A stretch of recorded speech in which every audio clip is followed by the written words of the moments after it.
In the scorched Texas plains of 1880, where the sun baked the earth to dust, Elisa, a widow, trudged along a cracked dirt road, her 2 children clinging to her tattered skirts.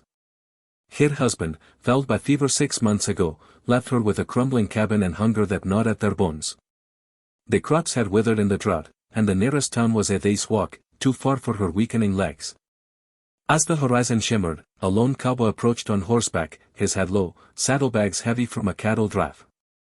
Tears streaked Elisa's dust-caked face as she stepped forward, her voice breaking. "Please, sir, take my children. They're starving, and I can't feed them." The cowboy reined in, eyes narrowing under his brim. In a voice steady as the plains wind, he said, "I take you too." Elisa's heart lurched. She'd hoped for a crust of bread, maybe coins, but not this, a stranger offering to carry her entire broken world. Tommy, 6, with wide blue eyes, and Mary, 5, clutching a ragged doll, looked up in confusion. "Mama, are we leaving?" Tommy whispered. Elisa knelt, pulling them close. Once a farmer's wife with dreams back east, the westward trek had stripped her bare, home, health, ope. The cowboy dismounted, boots stirring dust. Jack Harlan, a weathered drifter in his late 30s, bore scars from years on the trail, calloused hands, lined face. Something in Elisa's plea stirred a ghost from his past, one they fled for years. Jack hailed from Kentucky's hills, son of a drunken miner. At 10, Ede watched his mother beg a merchant to save her children during a brutal famine. The man refused, riding off, and Jack's sister died that night. The memory hardened him, turned him into a wanderer who trusted no one. Now, Elisa's has mirrored his mother's, hollow, yet fierce with love. "Mom," he said, tipping his hat, "I got a spread near the Red River. I ain't much, but there is water, cattle. Come with me. No need to split a family." Elisa hesitated. Was he an outlaw? A trickster? But his gaze held no malice, only resolve. With Tommy and Mary fading, she nodded. "We come, but promise no harm to them." Jack offered a hand. "On my word as a Harlan." They mounted his horse, children squeezed between, and rode north, leaving the cabin behind. The journey was brutal under the relentless sun. Jack shared his rations, jerky, artak, water, stretching them for 4. Elisa, silent at first, opened up as miles passed. She spoke of her husband, Ilaiche, a kind man whose dreams of a legacy died with him. "He was our heart," she said. Jack nodded, sharing tales of cattle drives from Texas to Kansas, camaraderie tempered by lonely nights. "A man keeps moving," he said, "or the past catches up." Yet, a warmth grew, a purpose he hadn't felt since boyhood. One night, by a trickling stream, danger struck. Roostlers, rough men with guns, rode into camp, drawn by the fetid smoke. Their leader, Cade Wilkins, a former trail hand gun rogue, is native.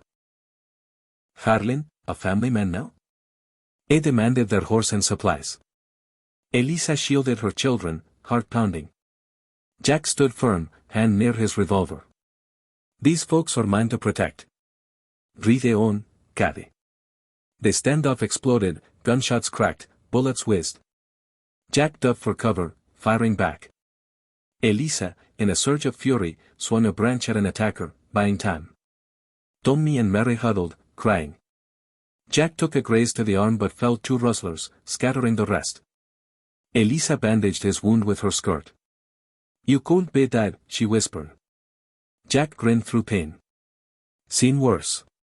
But you fightin' it like that, shows we ain't alone." That night, under stars, Jack faced the truth. Elisa's courage, her gentle touch as she tended him, showed him kindness wasn't weakness, it was freedom. "Why take us all?" she asked, "children asleep?" He stared into the fire. "Mama offered us up once. It broke her. Broke me. I couldn't let that happen again." Elisa's has softened, seeing not just a savior, but a man carrying his own scars. Weeks later, they reached Jack's ranch, a modest spread by the Red River, won in a poker game. A cabin, a barn, some longhorns. Not paradise, but potential. Elisa and the children settled in, their gaunt faces filling with meals of beans and cornbread. Tommy learned to mend fences, Mary planted wildflowers by the porch. Elisa felt drawn to Jack, not just gratitude, but a bond forged in hardship. It was rough, yet his laugh rumbled like thunder, his stories painting the West a laugh. But Jack doubted himself. After fixing a windmill, he confessed, "I ain't made for settling. What if trouble follows?" Elisa met his gaze. Trouble is everywhere. Kindness is what makes us more. The climax came on an autumn evening as rain broke the drought, soaking the earth. Jack returned from town, selling steers, with supplies, and a gold band. On the porch, as Tommy and Mary played in the mud, he knelt. "Elisa, I came west to outrun my past. You gave me a future. Marry me. Let's build this, for them, for us." Tears mixed with rain as she nodded, pulling him close. The children ran over, wrapping them in a muddy embrace. Jack's compassion transformed them, him, from drifter to husband, Elisa, from broken widow to hopeful partner. They became a family, bound by love. Years later, the ranch thrived. Tommy grew strong, driving cattle with Jack's guidance. Mary married, her children filling the cabin with joy. Jack and Eliza aged, their bond unyielding.